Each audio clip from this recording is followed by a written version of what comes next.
सब अपनी जगह श्रेष्ठ हैं। अपनी बुद्धि को देखना चाहिए कि मैं किस योग का अधिकारी हूं।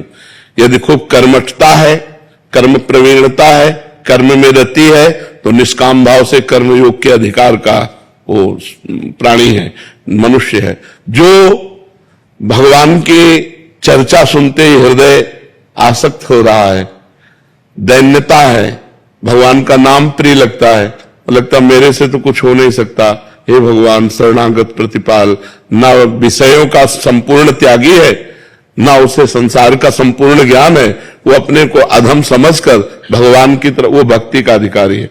और जो बहुत विवेकशील है, तर्कशील है, और जो वैराग्यवान है, जो चरम सीमा की वस्तु को प्राप्त करने के लिए अपने प्राण तक देने के लिए तैयार, वो ज्ञान मार्ग का अधिकारी है। वैराग्यवान, विवेकशील, तर्कशील, बुद्धि प्रधान ज्ञान मार्ग, भाव प्रधान दैन्य भाव, शरणागति का भाव, अपने में असमर्थता भक्ति भाव, कर्मठ प्रवीणता, कर्म प्रवीणता, कर्मठता, ये कर्मयोग।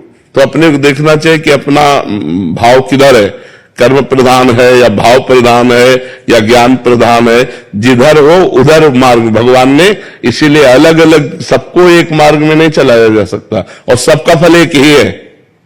परिणाम में सबका फल एक ही, संसार बंधन से मुक्त होकर आत्मस्वरूप में स्थित होना ज्ञान मार्ग, संसार बंधन से मुक्त होकर भगवान के प्रेम में डूबना भक्ति मार्ग, संसार संबंध से रहित होकर के परमात्मा स्वरूप में स्थित होना कर्मयोग।